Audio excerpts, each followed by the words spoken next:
The December wind whipped through the bare branches of Windsor Great Park as Princess Beatrice adjusted her navy wool coat and checked her reflection in the car window one last time. Her younger sister Eugenie sat beside her in the back of the Range Rover, nervously fidgeting with her pearl earrings. The annual Royal Christmas Charity Gala was just minutes away, and both sisters could feel the weight of expectation settling heavily on their shoulders. "Remember what we discussed," Beatrice whispered, reaching over to squeeze Eugenie's gloved hand. "Tonight isn't about them. It's about the Children's Hospital and showing everyone what we can accomplish together." Eugenie nodded, though her stomach churned with a mixture of excitement and anxiety. The past 6 months had been particularly challenging for the York sisters. While their cousins William and Harry dominated headlines with their own family dramas, Beatrice and Eugenie had watched from the sidelines, often feeling invisible despite their genuine dedication to charitable work. Their father Andrew's ongoing controversies had cast a long shadow over their public appearances, and many royal watchers had begun to question their relevance within the modern monarchy. The charity event tonight was different, though. For the first time in years, they had been given the opportunity to organize and host a major royal engagement entirely on their own. The Great Ormond Street Children's Hospital Christmas Gala was their chance to prove that they could be valuable working members of the royal family, capable of drawing attention and support for causes that truly mattered. As their car pulled up to the grand entrance of the Guildhall, Beatrice could see the familiar flash of cameras and the growing crowd of reporters. The red carpet stretched before them like a river of possibility and judgment combined. She took a deep breath, remembering all the media training sessions, all the carefully rehearsed answers, and all the genuine passion she felt for the cause they were supporting tonight. "Your Royal Highnesses, we've arrived," their protection officer announced from the front seat. Through the tinted windows, they could see the elegant facade of the historic building, decorated with thousands of twinkling Christmas lights and festive garland.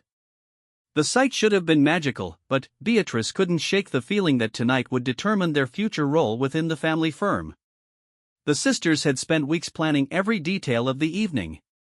From the menu featuring dishes prepared by young people who had benefited from the hospital's services, to the carefully curated guest list that included celebrities, politicians, and business leaders who could make a real difference to the charity's funding, everything had been designed to showcase their organizational skills and genuine commitment to public service. Eugenie straightened her shoulders and gave her sister a reassuring smile. "We've got this, Bea. We've worked too hard to let nerves get in the way now." The car door opened, and immediately the sisters were greeted by a chorus of camera clicks and shouted questions from the press pen. Beatrice stepped out first, her confidence growing as she saw the genuinely warm smiles from the waiting staff and volunteers. These were people who understood the real purpose of the evening, beyond the glamour and media attention. As they made their way down the red carpet, stopping to speak with carefully selected journalists and pose for official photographs, both sisters began to feel the familiar rhythm of royal duty. But tonight felt different. Instead of being overshadowed by more senior family members or having their every move analyzed through the lens of their father's troubles, they were the stars of their own show. Inside the Guildhall, the transformation was breathtaking. The historic Great Hall had been converted into a winter wonderland, with elegant Christmas trees reaching toward the vaulted ceiling and tables arranged to create an intimate atmosphere despite the grandeur of the setting. The soft glow of candlelight mixed with strategic spotlighting created perfect conditions for both conversation and photography. Beatrice and Eugenie moved through the crowd with practiced ease, but there was a genuine warmth in their interactions that hadn't always been present at more formal royal events. They spoke passionately about the hospital's work, shared personal stories about their visits to young patients, and demonstrated a level of knowledge about the charity's programs that impressed even the most cynical observers. Dr. Sarah Matthews, the hospital's chief executive, watched the sisters work the room with growing amazement. She had worked with many members of the royal family over the years, but rarely had she seen such authentic engagement with the cause. Beatrice spent nearly 10 minutes speaking with a young surgeon about a new research program, asking detailed questions and taking notes on her phone for follow-up discussions. Meanwhile, Eugenie was deep in conversation with a group of parents whose children had been treated at the hospital. Her ability to connect on an emotional level, sharing tears and laughter in equal measure, created the kind of genuine moments that no amount of media training could manufacture. The evening's program included a silent auction featuring items donated by some of the biggest names in entertainment and fashion. Beatrice had personally reached out to contacts from her art world connections, securing pieces that were both valuable and meaningful. The bidding was fierce, and, by the time the auction closed, they had raised significantly more than their initial target. But, it was during the speeches that the true magic of the evening became apparent. Instead of the usual formal addresses that characterized many royal events, Beatrice and Eugenie had chosen to share the stage with some of the young people who had been helped by the hospital. The stories were powerful, heartbreaking, and ultimately inspiring, creating an emotional connection between the audience and the cause that would last long after the evening ended. As Beatrice took the microphone to deliver the closing remarks, she felt a sense of purpose that had been missing from many of her previous public appearances. The room fell silent, and she could see in the faces looking back at her a level of attention and respect that she had rarely experienced. "When my sister and I first visited Great Ormond Street Hospital," she began, her voice steady and clear, "we were struck not just by the incredible medical care being provided, but by the hope and determination we saw in every room we entered. Tonight, you have shown that same spirit of hope and determination, and together we have created something that will make a real difference in the lives of children and families who need our support most." The applause that followed was sustained and heartfelt, and both sisters felt a rush of accomplishment that went far beyond the charitable funds they had raised. They had proven to themselves, and to everyone watching, that they could be effective advocates and compelling representatives of the causes they cared about. As the evening wound down and guests began to make their departures, Beatrice and Eugenie found themselves surrounded by well-wishers and media representatives who wanted to capture their reactions to what was already being hailed as one of the most successful charity events of the royal calendar year. But it was a quiet conversation with one of the young patients who had spoken during the program that would stay with them longest. 10-year-old Marcus, who had undergone multiple heart surgeries at the hospital, approached the sisters as they were preparing to leave. "Thank you for making tonight so special," he said, his words carrying a maturity that belied his young age. "My mom says that sometimes it takes special people to make other people feel special, and I think you two are definitely special people." The simplicity and sincerity of his words brought tears to both sisters' eyes, and, in that moment, they knew that regardless of what the newspapers wrote tomorrow or how the evening was analyzed by royal commentators, they had achieved something genuinely meaningful. As their car pulled away from the Guildhall, Beatrice and Eugenie sat in comfortable silence, both processing the events of the evening and the emotions they had experienced. The city lights blurred past their windows, and London looked particularly beautiful in its Christmas decorations, but their thoughts were already turning to the future and the possibilities that tonight had opened up. "Do you think we did enough?" Eugenie asked quietly, finally, voicing the question that had been in both their minds throughout the evening. Beatrice considered the question carefully before responding. "I think we did exactly what we needed to do. We showed up authentically, we worked hard, and we made a difference. Whether that's enough for everyone else remains to be seen, but it's enough for me." The conversation between the sisters continued as they made their way back to their respective homes, both feeling a sense of cautious optimism about what the morning's newspapers and social media coverage might bring. They had taken a risk by stepping forward so prominently, but it felt like the right kind of risk, one that was motivated by genuine purpose rather than personal ambition.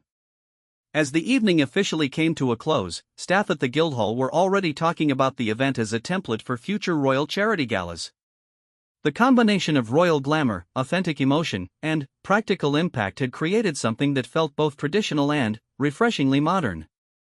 But, for Beatrice and Eugenie, the real test would come in the days and weeks ahead, as they discovered whether their success tonight would translate into broader recognition and opportunity within the complex dynamics of the modern royal family.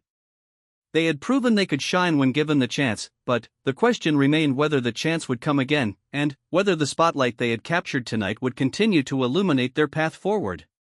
The seeds of change had been planted, but, like any good garden, it would take time, patience, and continued care to see what would ultimately grow from the foundation they had established on this magical December evening in London. The morning after the charity gala dawned grey and drizzling, typical London December weather that seemed to mirror the uncertain mood hanging over the royal household. Beatrice woke early in her Kensington apartment, immediately reaching for her phone to check the overnight coverage of their event. The notifications seemed endless, and her heart raced as she began scrolling through the headlines. York sisters triumph in solo royal debut, read one major newspaper headline. Another declared Beatrice and Eugenie, the royal family's hidden gems, finally shine. But it was the more critical pieces that caught her attention and made her stomach clench with familiar anxiety.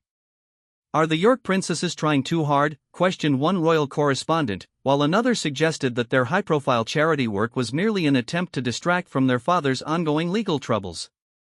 Meanwhile, across London, Eugenie was having her own morning revelation as she sat in her kitchen, coffee growing cold as she read through the social media coverage. The response from the public seemed overwhelmingly positive, with thousands of comments praising their genuine approach and dedication to the children's hospital. Young people, in particular, seemed to connect with their more relaxed, accessible style of royal engagement. But Eugenie knew that public opinion and family approval were two very different things. The real test would come when they faced the rest of the royal family, particularly during the upcoming Christmas celebrations at Sandringham. The traditional gathering would be the first time since the gala that they would see their cousins William and Harry, and their grandmother the Queen, in a family setting. The phone rang, interrupting Eugenie's anxious scrolling. It was Beatrice, and her voice carried a mixture of excitement and trepidation that perfectly matched Eugenie's own feelings. "Have you seen the coverage?" Beatrice asked without preamble. "Some of it's really positive, but there are already think pieces about whether we're overstepping our roles or trying to upstage the senior working royals." "I know," Eugenie replied, settling deeper into her kitchen chair. "But, B, did you see the donation totals from last night? The final count came in this morning. We raised more than double our target." "That has to count for something, doesn't it?" The sisters spent the next hour on the phone, dissecting every article, every social media post, and every photograph from the evening. They analyzed their body language, their choice of words, and even their outfits, trying to anticipate how their performance would be received within the family and by the palace establishment. But their conversation was interrupted by an unexpected phone call. Princess Anne, their aunt and one of the hardest-working members of the royal family, was on the line for Beatrice. The conversation was brief but significant, with an offering what she called professional congratulations on the evening's success, along with some practical advice about managing the media attention that would inevitably follow. "The key, and explained in her characteristically direct manner, is to remember that this isn't about you personally. It's about the work, and the work speaks for itself. Don't let the commentary distract you from the substance of what you're trying to achieve." The advice was valuable, but it didn't address the deeper questions that were troubling both sisters. They had always existed in a somewhat ambiguous position within the royal family, not senior working royals like William and Harry, but not entirely private citizens either. Last night had been their attempt to carve out a meaningful role for themselves, but the response made it clear that not everyone was comfortable with their increased visibility. Later that afternoon, Beatrice received a call that would change the trajectory of their story entirely. Sarah Ferguson, their mother, was calling from Switzerland, where she had been attending a wellness retreat. Her voice was unusually serious as she shared some troubling news. "Girls, I need you to prepare yourselves for what's coming," Sarah said, her usual buoyant tone replaced by something much more grave. "There are rumors circulating about your father that are going to break in the next few days. The timing, right after your successful event, is particularly unfortunate." The news hit both sisters like a physical blow. Just as they had begun to establish their own positive narrative, their father's ongoing controversies threatened to overshadow everything they had worked to achieve. The pattern was depressingly familiar. Every time they gained positive attention for their work, Andrew's troubles seemed to resurface, dragging them back into negative headlines and uncomfortable questions. Eugenie felt a familiar anger rising in her chest. It wasn't fair that their genuine efforts to contribute positively to royal duties should be constantly undermined by circumstances beyond their control. She had worked so hard to build relationships with charities, to develop expertise in areas she cared about, and to represent the family with dignity and authenticity. The idea that all of that could be swept away by another scandal felt like a cruel joke. But Beatrice, as the older sister, felt the weight of responsibility for both of them. She had watched Eugenie struggle with the constant scrutiny and criticism that seemed to follow their family, and she was determined not to let this latest development derail the progress they had made. "We need to be strategic about this," Beatrice said during an emergency meeting at Eugenie's home that evening. "We can't control what Dad does or doesn't do, and we can't control what the media writes about him. But we can control how we respond, and we can control our own actions going forward." The sisters spent the evening developing what they privately called their dignity strategy. They would continue with their planned charitable commitments, maintain their professional relationships, and resist the urge to issue defensive statements or seek to distance themselves publicly from their father. Instead, they would let their work speak for itself and trust that the people who mattered would judge them on their own merits. But the challenge became more acute when the story broke 3 days later. The headlines were as bad as they had feared, and, worse, the coverage inevitably included references to the recent charity gala and questions about whether the York sisters were using their charitable work as a form of reputation management. The phone calls from concerned friends and supporters began immediately. Dr. Matthews from the Children's Hospital called to reassure them that the charity remained fully committed to their partnership, regardless of the negative publicity. Several celebrities who had attended the gala reached out privately to express their support and to confirm their continued involvement in future events. But it was the silence from certain quarters that spoke loudest. Neither William nor Harry reached out to offer support or solidarity, and the official palace response to media inquiries was carefully neutral, neither defending nor criticizing the sisters' recent activities. The contrast was stark and painful. When other family members faced challenges or criticism, the palace machinery typically swung into action to provide support and positive counter-narratives. But the York sisters had learned over the years that they could not rely on that level of institutional backing. As the week progressed, Beatrice and Eugenie found themselves navigating an increasingly complex emotional landscape. The high of their successful gala had been completely overshadowed by the renewal of negative attention, and they struggled to maintain their equilibrium as competing narratives swirled around them in the media. It was during this difficult period that an unexpected source of support emerged. Several younger members of the royal staff, people who had witnessed their dedication and professionalism firsthand, began quietly advocating for them within palace circles. These staff members had seen how hard the sisters worked, how seriously they took their responsibilities, and how unfairly they were often treated by both media and family. One particularly influential private secretary, who had worked with multiple family members over the years, made a point of sharing positive feedback about the sisters' recent work with senior palace officials. This behind-the-scenes advocacy wouldn't generate headlines, but it began to create a more balanced internal narrative about their value to the institution. Meanwhile, the sisters themselves were dealing with the emotional toll of the situation in different ways. Beatrice threw herself into work, scheduling additional charity visits and using her art world connections to develop new fundraising initiatives. She found that staying busy helped her avoid dwelling on the unfairness of their situation. Eugenie, on the other hand, found herself questioning everything. She wondered whether it was worth continuing to put herself in the public eye when the rewards seemed so fleeting and the risks so constant. She had always been the more emotionally open of the two sisters, and the rapid shift from triumph to controversy was particularly hard for her to process. The turning point came during a private dinner with their mother, who had returned from Switzerland specifically to support them through this challenging period. Sarah had her own complicated relationship with negative publicity, and she understood better than anyone how difficult it could be to maintain dignity and purpose in the face of relentless criticism.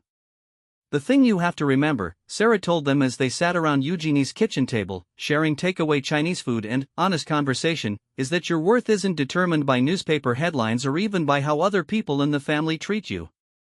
You know who you are, you know what you've accomplished, and you know what you're capable of achieving. Don't let anyone else's drama steal that knowledge from you." Her words were simple but powerful, and both sisters felt something shift in their perspective. They had been so focused on external validation and approval that they had temporarily lost sight of their own sense of purpose and accomplishment. That night, as they prepared for the final weeks leading up to Christmas and the inevitable family gathering at Sandringham, both Beatrice and Eugenie felt a renewed sense of determination. They would not allow themselves to be defined by circumstances beyond their control, and they would not apologize for their success or their ambitions. The road ahead remained uncertain, and they knew that the family dynamics at Christmas would present new challenges and opportunities. But they were no longer the same young women who had nervously prepared for the charity gala just weeks earlier. They had proven something to themselves and to others, and that proof could not be taken away, regardless of what storms might still be coming. The Norfolk countryside stretched endlessly under a blanket of fresh snow as the York sisters' car wound its way through the familiar lanes leading to Sandringham House.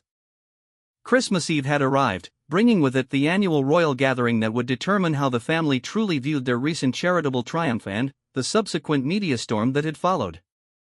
Beatrice stared out at the winter landscape, her mind racing through possible scenarios for the next few days. The traditional Christmas celebrations would bring together family members who had remained strategically silent during the recent controversies, and she knew that their reception would speak volumes about their future role within the firm. Eugenie, meanwhile, was focused on the stack of handwritten thank you notes in her lap. Despite everything that had happened since the gala, she had insisted on personally thanking every major donor and supporter. The simple act of acknowledging their kindness had become a form of meditation for her, a way to remember what truly mattered beyond the palace politics and media speculation.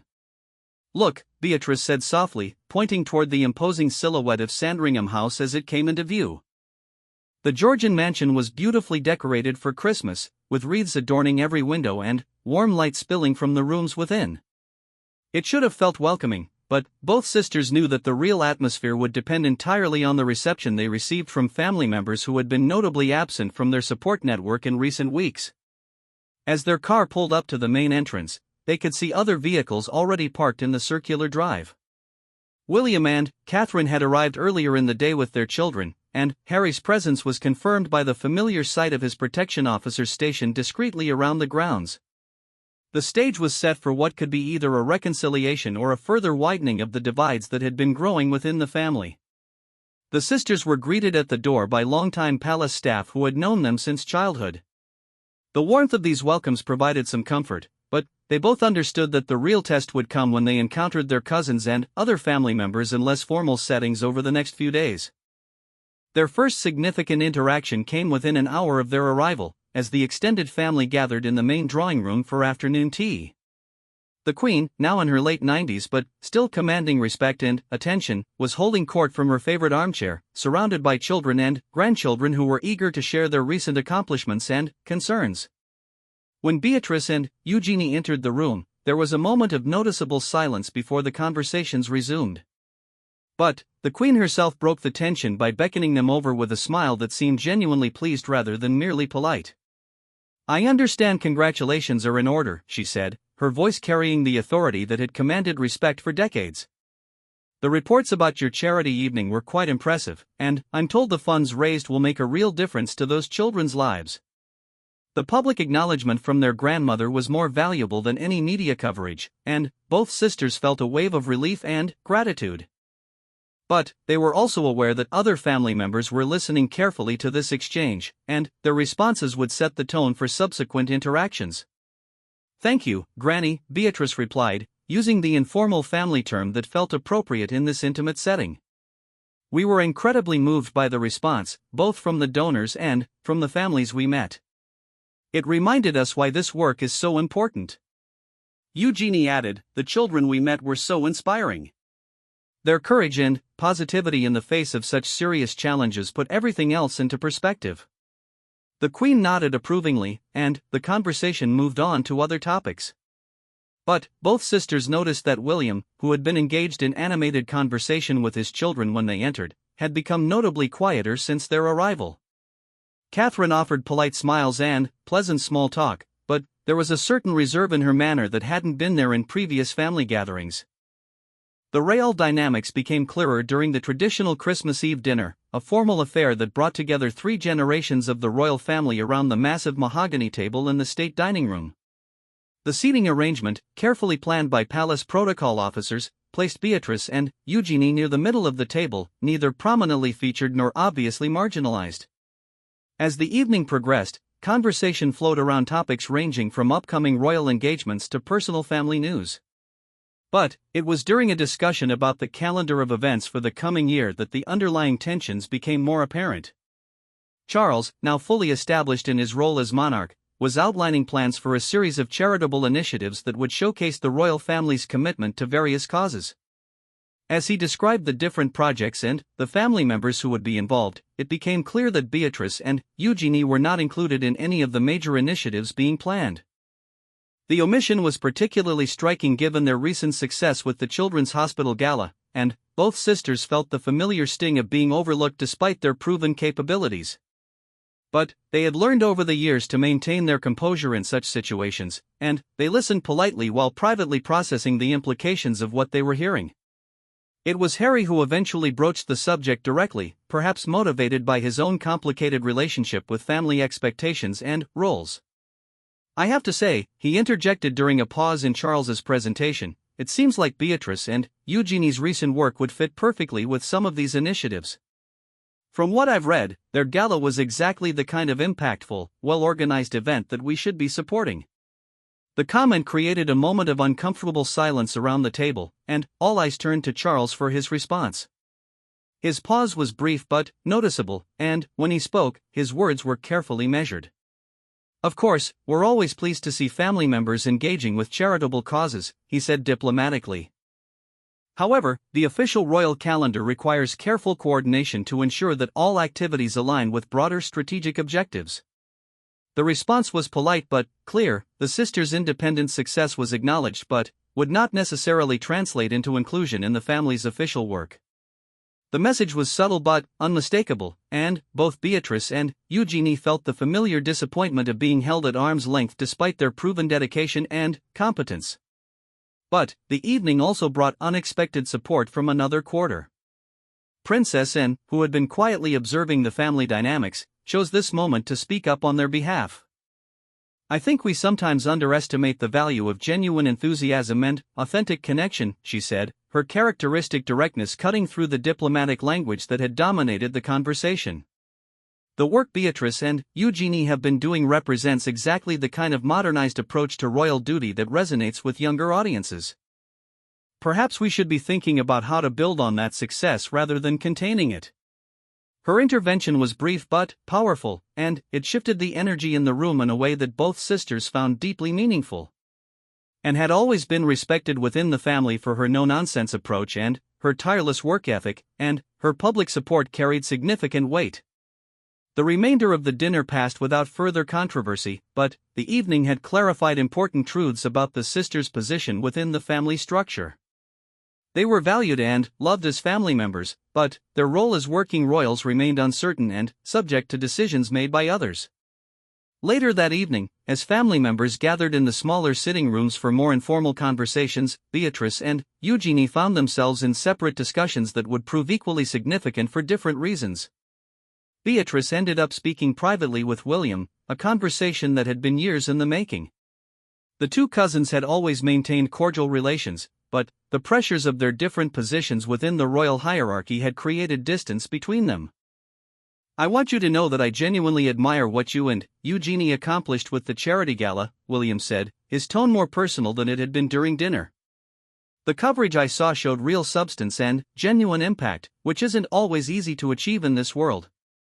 "Thank you," Beatrice replied, sensing an opportunity for honest dialogue. "I know our position within the family is complicated, but we really do want to contribute in meaningful ways. We're not trying to compete with anyone or create problems." William nodded thoughtfully. "I understand that, and I think most of the family understands it too. But you have to realize that every time there's positive coverage of your work, it raises questions about why you're not more involved in official duties. And those questions create pressures that affect decisions about resource allocation and media management." The conversation was enlightening for both of them. Beatrice began to understand the complex calculations that influenced family decisions about public roles, while William gained a deeper appreciation for the frustration his cousins felt at being sidelined despite their capabilities and dedication. Meanwhile, Eugenie was having her own significant conversation with Catherine, who had always been friendly but somewhat distant in their family interactions. The two women found themselves alone in the conservatory, where the Christmas tree dominated the space with its elegant decorations and twinkling lights. "I hope you know that I've been following your work with interest," Catherine said, her usual reserve giving way to something more genuine.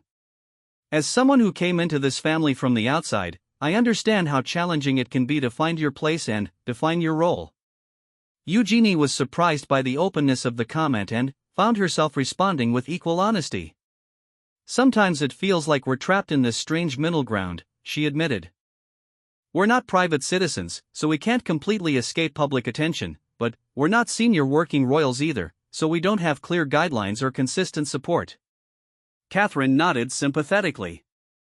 I think the key is to focus on the work itself rather than the recognition or the official designation. The impact you're having on those children's lives through the hospital, that's real and valuable regardless of how it fits into the broader royal structure. The conversation continued for nearly an hour, covering topics ranging from media management to the challenges of raising children in the public eye.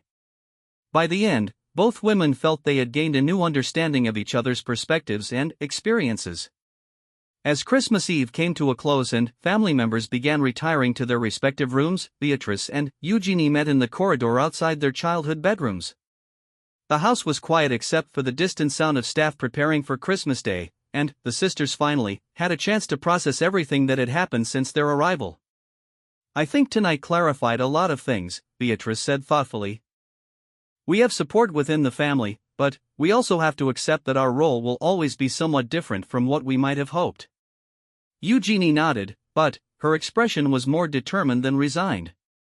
Maybe that's not such a bad thing, though. Tonight proved that we can have impact and influence even without official designation. And we can build relationships and support networks that don't depend on palace approval. Both sisters went to sleep that night with a clearer sense of their position within the family and a renewed commitment to continuing their charitable work regardless of official recognition. The conversations of Christmas Eve had been illuminating, sometimes painful, but ultimately empowering. They had learned to value their own accomplishments and to build their identity around their actual contributions rather than their theoretical potential within the royal structure. Christmas Day would bring new challenges and opportunities, but they faced them now with a more realistic understanding of their circumstances and a stronger sense of their own worth and capabilities. Christmas morning at Sandringham dawned crisp and clear, with golden sunlight streaming through the frost-covered windows of the historic estate. The peaceful atmosphere seemed to promise a day free from the tensions and complicated conversations of Christmas Eve, but Beatrice and Eugenie both knew that the most significant moments of their family gathering were yet to come. The traditional Christmas Day schedule was as predictable as it was cherished.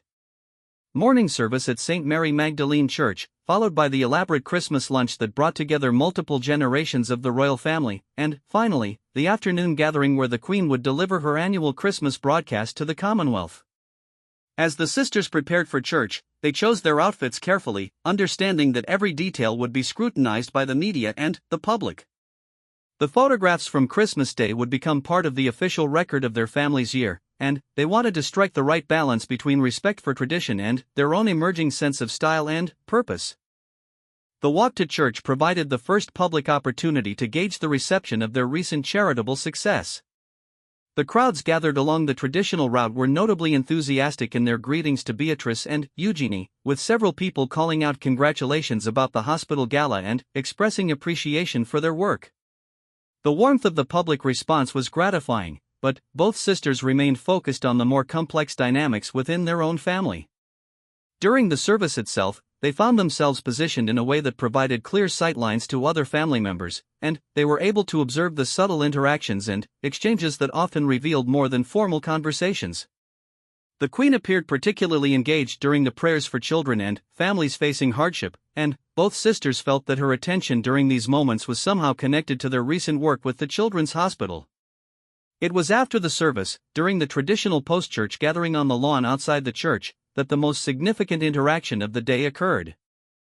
As family members mingled with local dignitaries and longtime Sandringham neighbors, Beatrice found herself approached by a woman she didn't immediately recognize. "Your Royal Highness," the woman said with a respectful curtsy, "I'm Dr. Elizabeth Hawthorne from Addenbrooke's Hospital in Cambridge. I wanted to thank you personally for what you and your sister accomplished with the Children's Hospital Gala. The ripple effects of that evening are already being felt throughout our network of pediatric services. The conversation that followed was both illuminating and inspiring.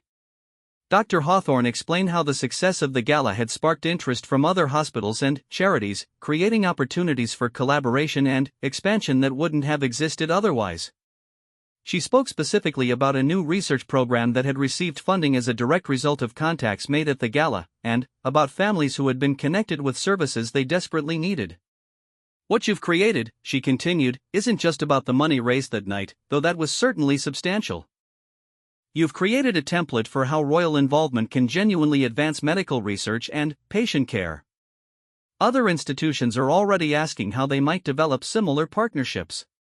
Beatrice listened to this feedback with growing amazement.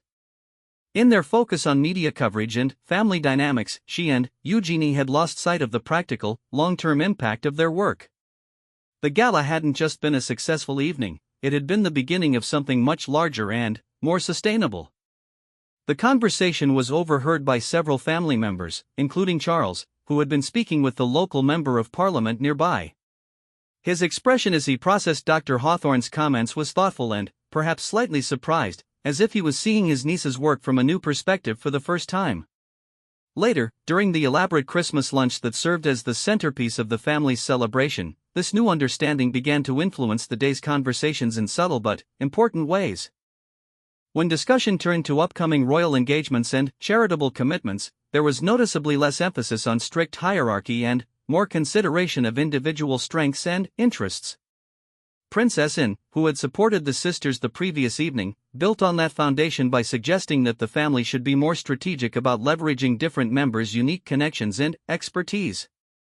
Her comments weren't specifically about Beatrice and Eugenie, but the implications were clear to everyone present. We have family members with backgrounds in art, technology, business, and social services, and observed during a pause between courses. Perhaps we should be thinking more creatively about how to match those backgrounds with charitable opportunities and public service roles. The suggestion represented a significant shift from the traditional approach of assigning royal duties based primarily on seniority and official rank. Instead, it opened the door to a more flexible system that could recognize and utilize individual talents and achievements. Eugenie seized on this opening to share some of her own observations about their recent charitable work. Speaking with characteristic passion and authenticity, she described the connection she had made with young patients and families, and how those relationships had deepened her understanding of the real challenges facing the healthcare system. What struck me most about our hospital visits, she said, addressing the table but looking particularly at her grandmother, was how much the families appreciated having someone who could really listen to their concerns and take action to help them navigate the system. Sometimes the most valuable thing we can offer isn't money or publicity, but time and genuine attention. The Queen, who had been listening carefully throughout the meal, chose this moment to make a comment that would resonate far beyond the dining room at Sandringham. Service, she said in her measured, authoritative voice, has always been about more than titles and ceremonies. It's about understanding where you can make a genuine difference and having the courage to pursue that work, regardless of whether it receives official recognition. Her words were clearly directed at both sisters, and they represented perhaps the strongest endorsement they had received from any senior family member.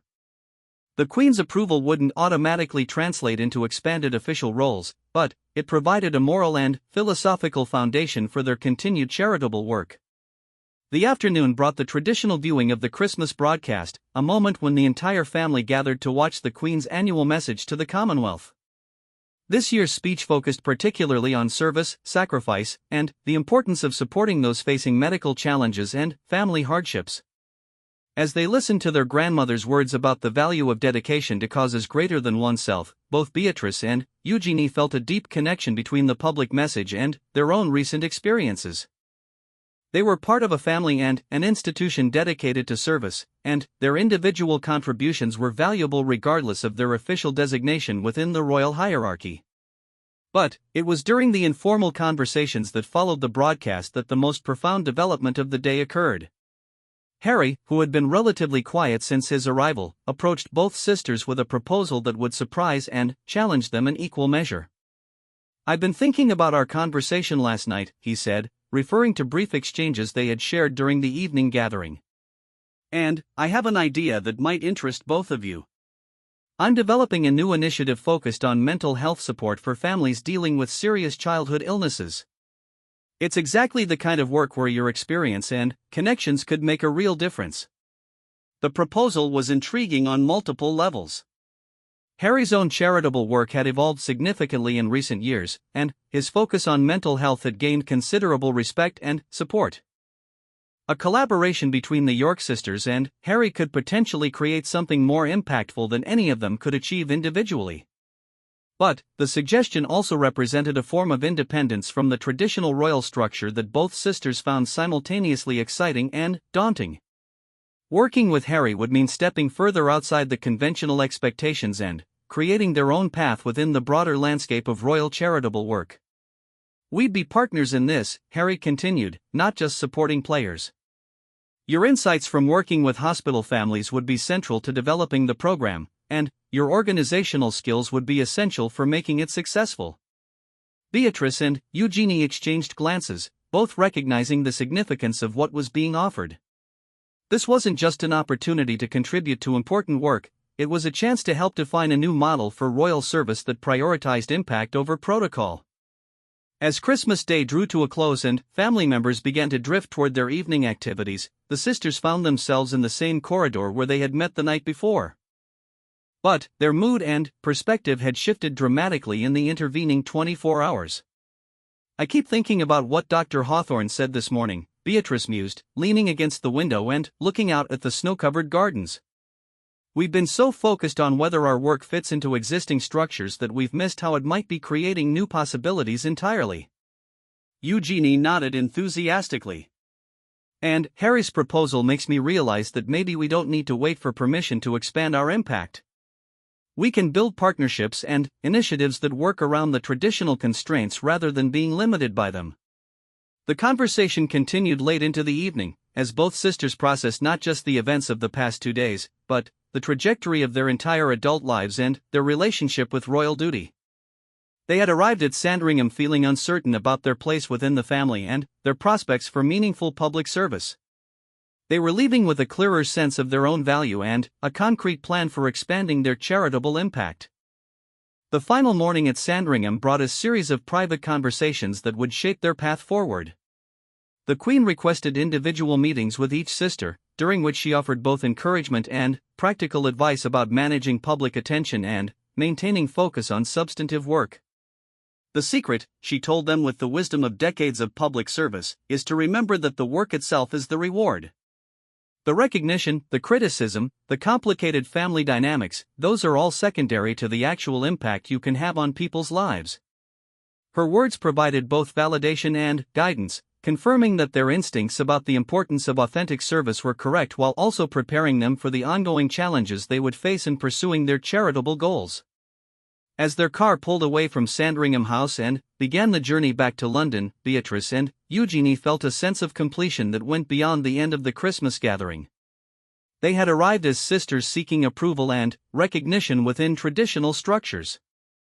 They were leaving as partners in a mission that transcended those limitations and focused instead on the unlimited potential for meaningful service and genuine impact. The Christmas gathering had provided closure to the questions raised by their charitable gala, but, more importantly, it had opened doors to new possibilities that neither sister had imagined when they first began planning their hospital fundraiser. They had learned to value their own contributions, to build supportive relationships across family and professional lines, and to create their own definition of successful royal service. The road ahead remained challenging, but they faced it now with confidence, clarity, and a partnership that would prove stronger than any obstacles they might encounter. Their story had begun with a single charitable event, but it had evolved into something much larger, a new model for meaningful public service that honored tradition while embracing innovation and authentic human connection.